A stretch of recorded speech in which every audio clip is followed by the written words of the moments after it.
It was only 1 week after Leo's funeral, but the heavy, oppressive feeling of loss had not lifted. It had only deepened. I sat in the downtown lawyer's office, a place of cold marble and polished wood, waiting for the will reading. I was prepared for pain, but not for the pure, calculated shock that followed. Victoria, my mother-in-law, sat across the room, wearing a tailored black suit and a look of stern, unmoving control. I expected the lawyer to simply confirm the future Leo and I had always planned. The house, the business, the shared life. Instead, the elderly man cleared his throat, finished the formalities, and then Victoria slid a folded document across the desk. It was a new, official-looking will, supposedly signed by Leo, dated just months before the accident. The lawyer confirmed its validity in a monotone voice. It left me absolutely nothing. Not the beautiful, light-filled home that Leo and I had spent years renovating together, not his considerable life insurance policy, and certainly not his controlling share of our profitable architecture and design business. The document, the lawyer stated with chilling certainty, was completely ironclad. Victoria looked at me, her face a mask of triumph and cold satisfaction, and uttered the words that cut deeper than any legal document. "You were never truly family, Sylvia. Now you will finally learn your place in the world." My entire body felt numb, but my mind was spinning with a terrible, silent secret. I was 6 weeks pregnant with Leo's child, and I knew, with a mother's instinct, that this new life had to be hidden from Victoria's cruel reach at all costs. The fight for my inheritance had just become a fight for survival. The lawyer's final instruction was harsh and immediate. I had exactly 72 hours to completely vacate the home Leo and I had built together. The deadline felt like a cruel joke, a rushed execution designed to strip me of any dignity or time to grieve properly. Walking back into our house was agonizing.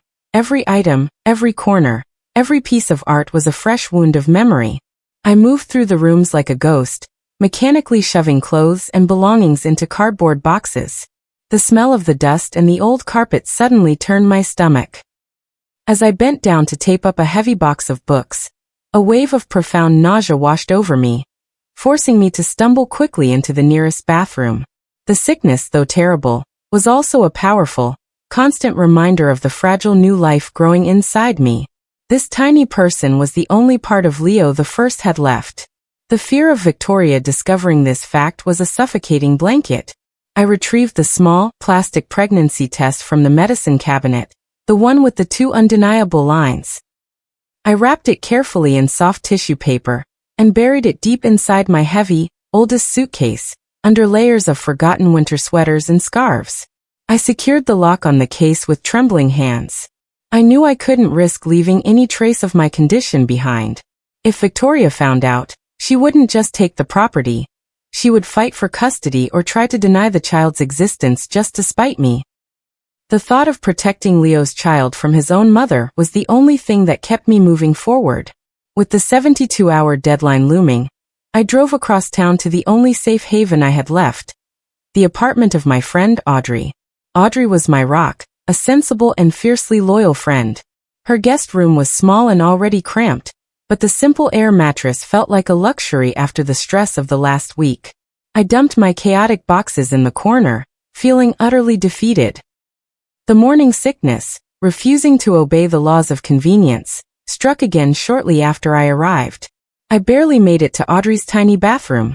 When I finally emerged, pale and weak, Audrey was standing there with a knowing, compassionate look on her face. She didn't need words or complex explanations. "Sylvia," she said gently, her voice full of concern. "You're pregnant. Tell me the truth." The secret I had carried alone for weeks finally poured out of me, along with a rush of cleansing, heartbroken tears. Audrey didn't hesitate. She hugged me tightly, her strength flowing into me. She immediately became my first, and most important, ally. She listened to the story of the false will and Victoria's cruelty, and her eyes hardened with indignation. "We are not letting her win, Sylvia," Audrey declared, her voice firm. She helped me find a new doctor far from Victoria's influence, and urged me to stop hiding and start fighting back, assuring me that the battle for Leo's legacy was now a battle for my baby's future. Her determination gave me the courage I desperately needed to move past the initial shock and grief. After a couple of restless days spent trying to process the massive injustice, Audrey helped me sort through the huge, chaotic pile of boxes. Most of the contents were sentimental junk, but then in a forgotten box marked college, I found a relic, Leo's old laptop from his university days. It was heavy, thick, and dusted with years of neglect. I held it close, feeling a sudden, strange connection to him. A hope that maybe this old machine held something Victoria hadn't thought to confiscate or destroy. I plugged it into the wall, and to my surprise, the ancient laptop whirred noisily to life. The screen flickered, showing an old, happy photo of Leo and me. But my hope quickly faded. I discovered that nearly every important file, every document, and every personal folder was heavily password protected or encrypted with strong security measures. I spent hours attempting all the obvious passwords. Our wedding date, the name of our first pet, Leo's father's initials, but the laptop remained stubbornly locked. It felt like I was standing outside a locked vault, the key just out of my reach. The weight of the old machine felt heavy and cold in my lap. A final, painful piece of Leo's life that seemed determined to remain a secret forever. I knew Leo had used these encryption tools for a reason, and I was determined to honor his foresight. I refused to let Leo's secret fortress defeat me. I spent the entire night, fueled by strong coffee and sheer desperation, trying every password combination imaginable. I was exhausted, my head resting against the keyboard, when I started whispering comforting words to the tiny life inside me. I spoke the date of my first positive test, the date of my first doctor's appointment, and finally, the date I had calculated as the baby's due date, the start of June. It was a date Leo had never known about, but a date I held close. Suddenly, a wild theory flashed through my mind. Leo had always planned ahead, always thought of the future. What if he had set the password to something that represented a future he wanted, even if it hadn't happened yet? I typed the exact due date into the password box and pressed the enter key with a final, shaky breath. The screen immediately flashed, password accepted. My heart leaped with a sudden, powerful mix of elation and sorrow. A large folder, boldly labeled "For my wife," appeared on the screen, opening a hidden window into his deepest thoughts. Inside, I found dense, encrypted files, which turned out to be Leo's personal digital journal entries. The very first entry was a devastating confirmation of my suspicions. It detailed Leo's growing, terrible fear that his mother, Victoria, was secretly and systematically manipulating their company's finances for her own dark purposes. I spent the next several hours lost in Leo's journal, his words jumping off the screen, raw and filled with pain. He meticulously documented his suspicions. Large unexplained withdrawals, odd wire transfers to unknown accounts, and Victoria's sudden, fierce defensiveness whenever he asked for detailed financial reviews. It broke my heart to realize how isolated and worried he had been, battling his own mother in secret. As I delved deeper into the complex entries, I discovered an explosive family secret. Leo wrote about a lost brother, named Elias, the result of a brief, painful affair his father had decades ago. Leo explained that Victoria, in her fierce, protective rage, had paid Elias a significant sum of money years ago, essentially forcing him to disappear completely from their lives and the family business forever. Leo felt a profound sense of injustice and guilt about Elias's forced exile. The journal entries revealed that Leo had recently started secretly searching for Elias, hoping to right Victoria's terrible wrong and reconnect with his brother. He believed Elias, having also suffered Victoria's unique cruelty, might be the only person outside of myself who truly understood the depths of her ruthlessness. This search for Elias was clearly a critical part of Leo's plan to expose Victoria. The existence of Elias was a complete shock, a previously unknown branch on Leo's family tree. But more importantly, he was a potential witness and an ally who had suffered at Victoria's hands.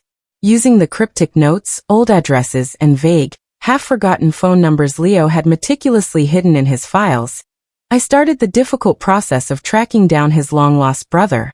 The trail eventually led me to a quiet, forgotten corner of a city 3 hours away. Elias, I discovered, was living a simple life as a struggling artist, completely outside the high society world of the Jamesons. When I finally found his number and called, introducing myself as Leo's wife, his voice was immediately cold, guarded, and full of sharp suspicion. He flatly stated that he wanted nothing to do with the Jameson family or their business.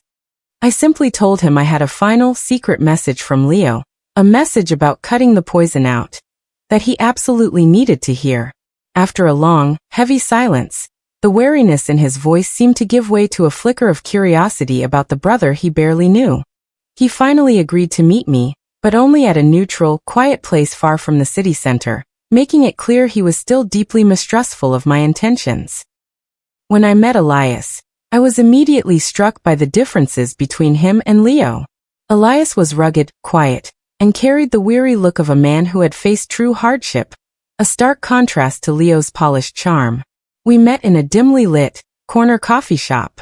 As I showed him the specific, heartfelt passages in Leo's journal about him, the deep wall of defense Elias had built slowly started to crumble. He confirmed every terrible detail of Victoria's viciousness, recalling how she had personally threatened him and forced him to sign away his birthright for a meager sum after their father died. He also confirmed the crucial detail.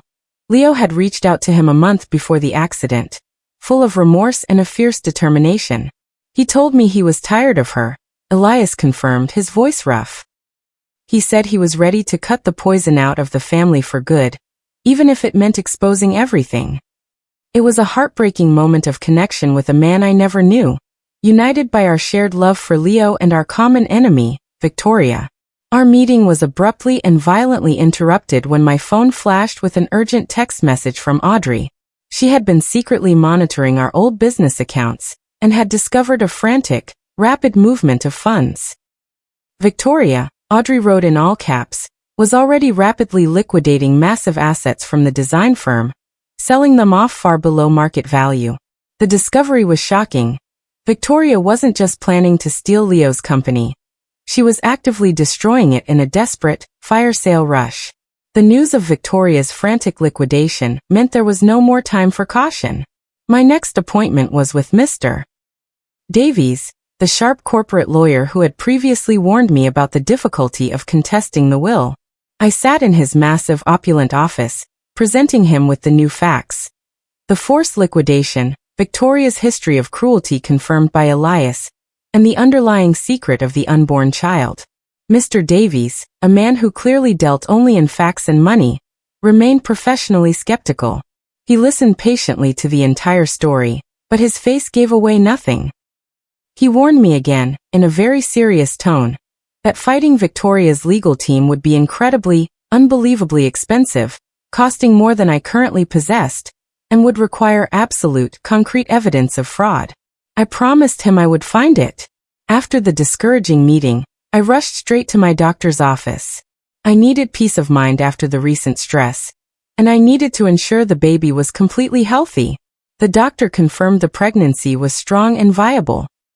More importantly, I asked her for official, detailed medical records, dated and stamped, confirming the exact timeline of the pregnancy's conception.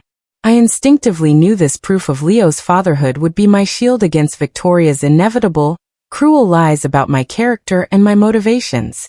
Returning to Audrey's quiet apartment, I felt a renewed laser-like focus. I needed hard, undeniable proof of Victoria's fraud. I went back to Leo's college laptop, now a central command post in our quiet war. I meticulously searched through the encrypted files again, using the clues Leo had left in his journal. Finally, following a cryptic coded file name, I located a completely hidden financial ledger. It was a sophisticated, complex shadow book of the company's finances, meticulously kept by Leo in secret. The ledger showed, with devastating clarity, that Victoria had been systematically and relentlessly siphoning massive, unjustified sums of money from the design business into an entirely separate, unknown shell company for several years. The shell company was registered in a distant, obscure location and had a vague, meaningless name designed to avoid detection. The amount of money involved was astronomical, far more than simple greed would account for. The sheer length of time the fraud had been going on shocked me. Victoria wasn't just a bitter mother-in-law. She was a serious, lifelong criminal who had been actively robbing her own son's future. With the hard evidence of the hidden financial ledger, Elias and I became an unstoppable, two-person investigation team. Elias, who had developed surprising research skills from navigating the obscure world of online art buyers, took the lead on tracing Victoria's shell company. We quickly tracked the company's registered agent and found a horrifying connection. The shell company's funding was tied directly to a notorious, ruthless investor known across the financial district for his violent debt collection and absolute lack of mercy. The gravity of the situation hit me with a sickening force. Victoria wasn't simply stealing to line her own pockets. She was in deep, terrible financial distress and owed this dangerous man a catastrophic amount of money. A debt that far exceeded the entire value of Leo's company. This terrifying realization explained her frantic, desperate rush to liquidate every single asset, and her ruthless need to silence me forever. We were no longer simply fighting a greedy, mean woman. We were fighting a cornered, dangerous animal with extremely powerful and ruthless allies. My continuous, relentless efforts to expose the financial truth did not go unnoticed by Victoria. One morning, a silent, imposing courier arrived at Audrey's apartment door, delivering a heavy official packet. Inside, I found a cold, official cease and desist letter from Victoria's expensive, high-powered legal team. The language was threatening, accusing me of severe harassment, defamation, and corporate espionage for my inquiries into the business's finances. The letter demanded that I immediately cease all communication with Elias, stop trying to contact any of Leo's former business clients, and completely stop talking about the company's current financial status. It contained a thinly veiled but terrifying threat of immediate, devastating legal action that would utterly bankrupt me and ruin my reputation if I failed to comply. Victoria was using her vast financial power to build an impenetrable wall of legal intimidation around me. But the letter had the opposite effect. It confirmed that Elias and I were close to the central, devastating truth, and Victoria was completely desperate to stop us before we found the last piece of the puzzle. The overwhelming sense of desperation and the fear of the legal battle forced me to take a huge, impulsive risk. I decided to visit the family's remote vacation cabin again. A quiet, rustic place nestled deep in the quiet woods that had always been Leo's favorite place to relax. I remembered that this particular property was, crucially, not mentioned at all in Victoria's version of the will. I searched the simple old cabin for hours, remembering a tiny, almost forgotten anecdote Leo had once told me about his grandfather hiding valuables there long ago. After an exhaustive search, moving furniture and checking behind every picture frame, I finally found it. A small, heavy safe, perfectly concealed and completely hidden behind a large, faded painting of a seaside view. My heart pounded with sudden, frantic hope. I felt certain this safe contained the absolute, final proof I needed. But the safe remained locked, its metal surface cold and unyielding, refusing to surrender its secrets. I felt a surge of painful frustration, standing just inches from the truth I needed to save Leo's legacy. Defeated by the safe's lock, I immediately called Elias, knowing he was my last, best hope for the combination. I described the quiet study, the old painting, and the thick, heavy safe hidden behind it. Elias paused on the phone, a deep silence stretching between us as he searched his childhood memories. Then his voice became soft and filled with memory. I remember my father mentioning that safe once, Sylvia, Elias whispered, his voice gaining certainty. He said the combination was the day Leo was born. He used to say it was the only number he could never, ever forget. I hung up the phone and rushed back to the safe, my hands shaking with raw anticipation. I carefully typed in Leo's full birth date. I slowly turned the small, cold dial, listening closely. With a soft, mechanical click, the safe door finally swung open, revealing its contents.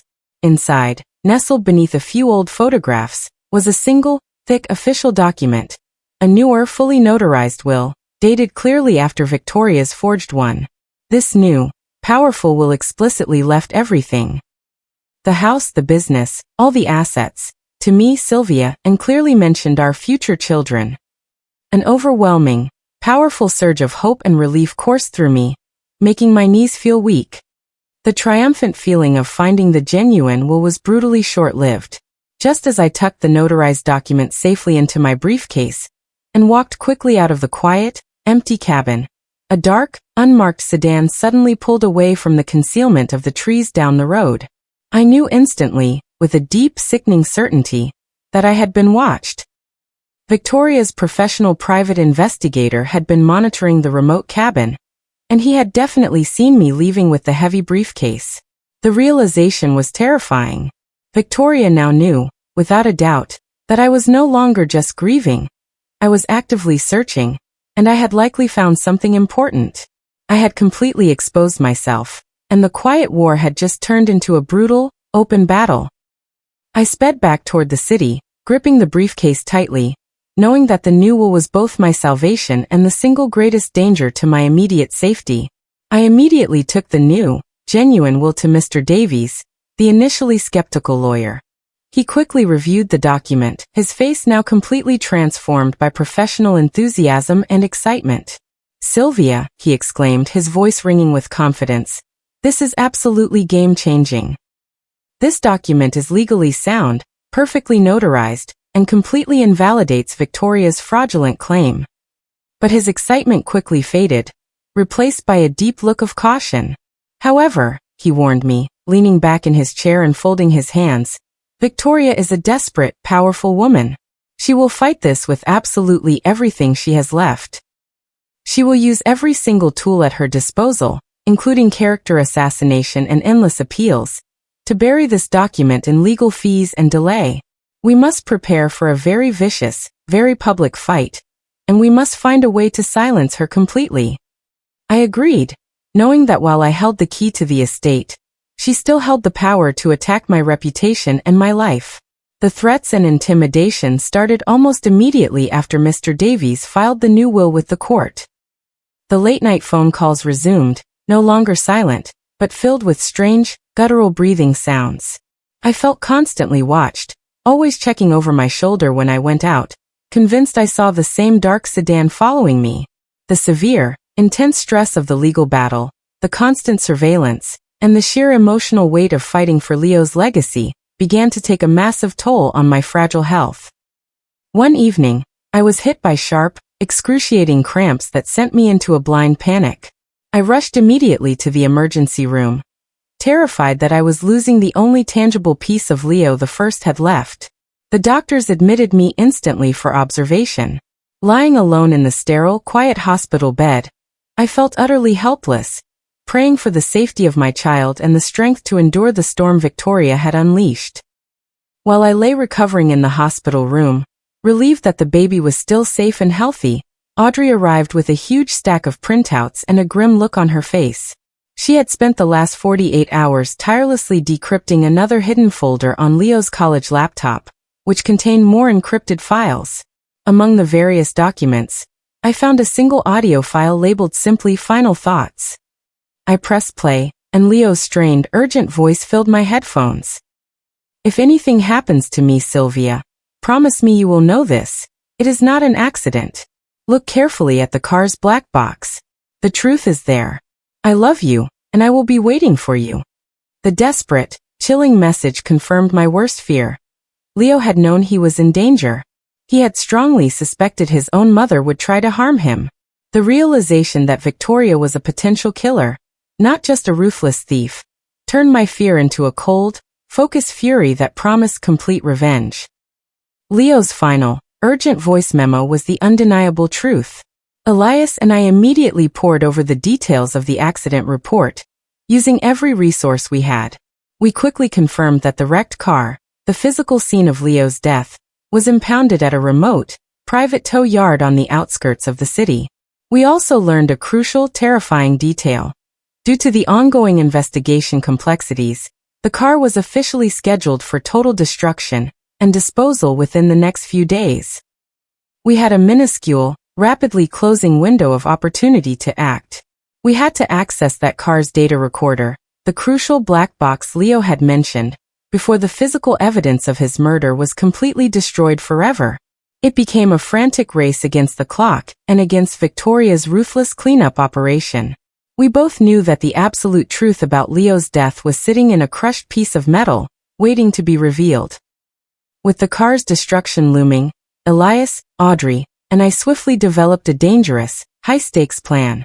We located the remote tow yard, a massive, dusty space filled with forgotten, mangled metal and discarded debris. We agreed that going through official police channels would be too slow and would instantly alert Victoria. Audrey, using her incredible resourcefulness and quick wit, managed to find the name of one of the tow yard's night workers, a quiet man named Thomas, who was known to be in deep, desperate need of fast, untaxed cash. We arranged a very discreet meeting with him outside the tow yard's gates. After offering a substantial cash bribe, money we desperately needed for the lawyer, Thomas, clearly scared but tempted, finally agreed to allow us access to the wreck late that very night. Elias, who had surprising mechanic experience, was tasked with retrieving the data recorder. Our mission was simple and terrifying. Get in, find the car, extract the black box, and disappear without a trace. The remote tow yard at night was a dark, intimidating maze of shadows and grotesque, mangled car parts. The air hung heavy with the smells of rust, oil, and old gasoline.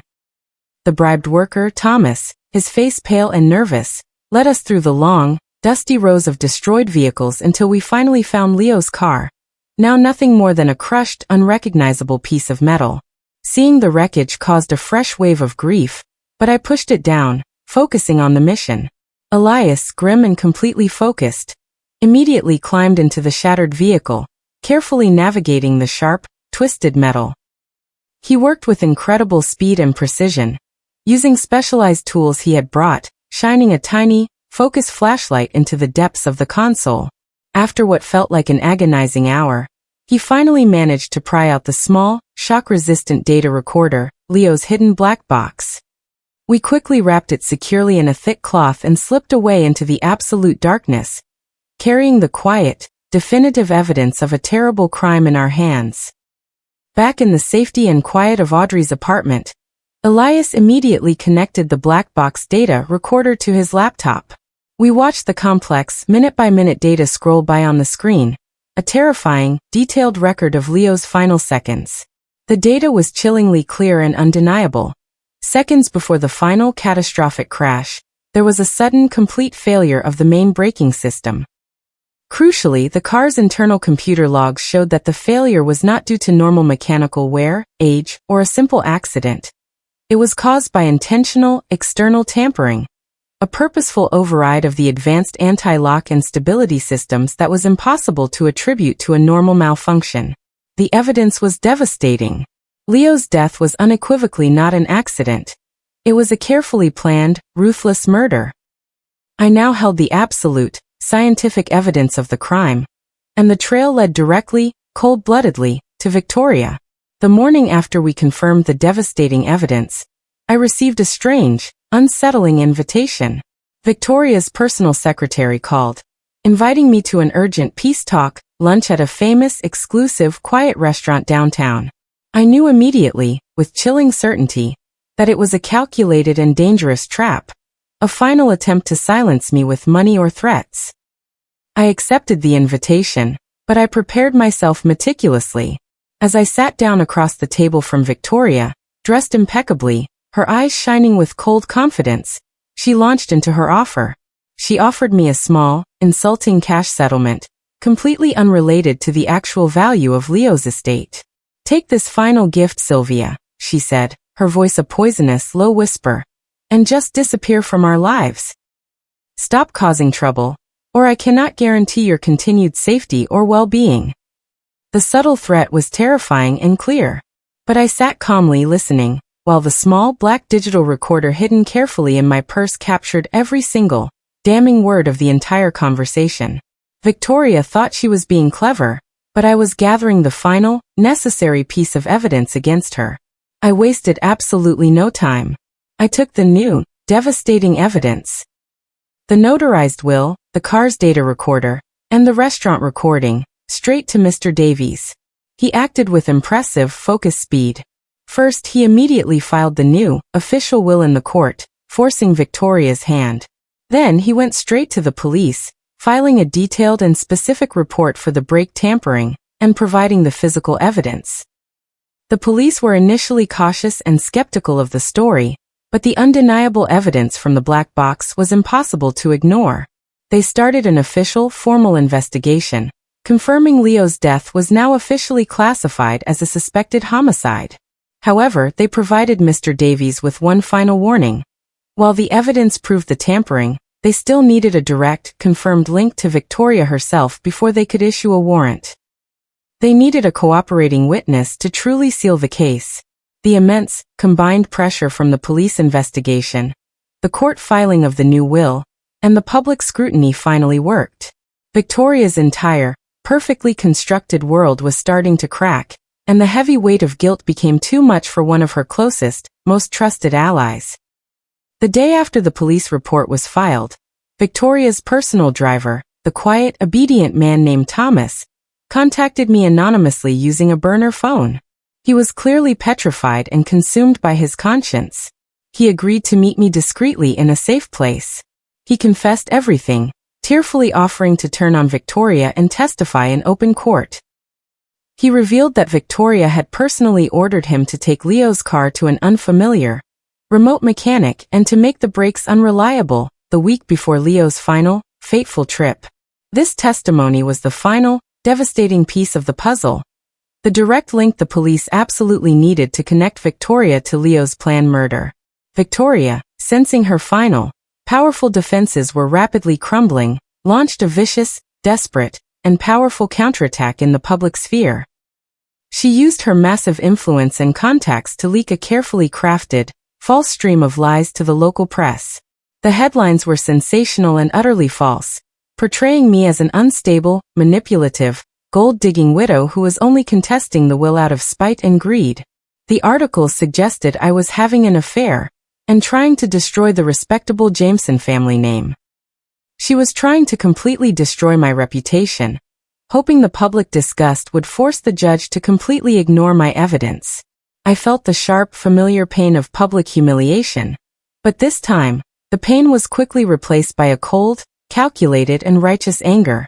I knew I had to respond not with defense, but with a strategy that spoke louder than her money.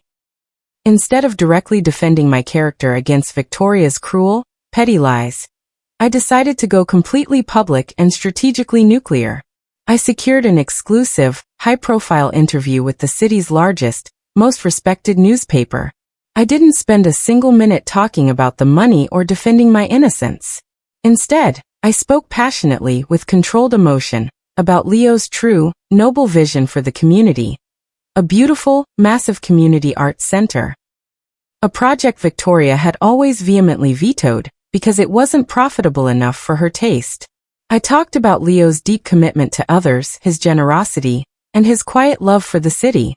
I completely reframed the entire legal battle as a fight to protect Leo's noble legacy from Victoria's sheer, cold-hearted greed.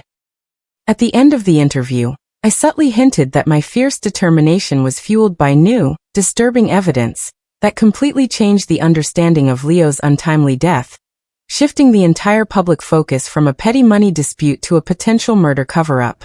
The day of the final hearing arrived. Victoria walked into the courtroom with a cold, confident and powerful air, dressed in an expensive suit, fully expecting her legal team and public narrative to secure her victory. She smirked coldly at me across the packed courtroom. Mr. Davies presented the new will and the details of the financial fraud, building a meticulous, solid case. Then he announced, with perfect dramatic timing, that he was calling a surprise witness, Thomas, Victoria's personal driver. The courtroom instantly froze in shocked silence. Thomas, terrified but completely committed to the truth, took the stand. He testified in quiet, clear detail that Victoria had personally ordered him to tamper with Leo's car brakes the week before the accident. The judge immediately and sternly stopped the proceedings. Based on the driver's sworn testimony, the compelling data from the black box, and the financial fraud, the judge instantly froze all of Victoria's business and personal asset transfers pending a massive, formal criminal investigation into the death of Leo Jameson. Victoria, completely cornered and seeing her freedom vanish before her eyes, completely lost control of herself. Hysterical and screaming, she leaped to her feet, pointing a shaking finger directly at me across the courtroom floor. She screamed, her voice echoing wildly through the courtroom, that I was a complete liar and a gold digger. And then she launched her final, most cruel attack, that the baby I was carrying, revealing she had somehow discovered the secret, probably isn't even Leo's. The room gasped loudly and simultaneously at the cruel, unprovoked accusation. Her desperation had finally revealed her true, venomous nature to the entire court. I stood up slowly, completely calm, facing the enraged woman who was my child's grandmother and Leo's killer. Knowing this was the final, defining moment to execute my complete and final victory. I stood there, completely composed, meeting Victoria's hateful, red-rimmed eyes. I allowed the court to process her wild scream. Then, I began my final counterstrike. First, I presented the small, discreet voice recording from the restaurant, playing Victoria's quiet, poisonous threats to the entire, captivated courtroom. Next, I presented the court with Leo's private journal entry, dated the day we learned of the pregnancy, expressing his profound, specific joy and love for our future child, completely destroying her cruel lie. Finally, I unveiled my ultimate gift. The beautifully drawn, architectural plans for the magnificent Leo Jameson Community Arts Center, funded by a large, hidden trust Leo had secretly established years ago. I announced, my voice ringing with finality, that the center would be built on the very land where Leo and I had shared our home. I looked directly at Victoria, who was now being forcibly restrained by a court officer, and said, "You tried to completely erase his name and his noble legacy. But his true legacy is our child, and it's a future of goodness and community that you, Victoria, will absolutely never be part of." Victoria was immediately arrested for massive fraud and conspiracy. The judge quickly awarded me, Sylvia, everything. The final scene was months later. I stood in the quiet, sunlit nursery of my reclaimed home, gently hanging the baby's first sonogram picture right beside Leo's smiling photograph, ready to welcome our child and begin a strong, peaceful new life.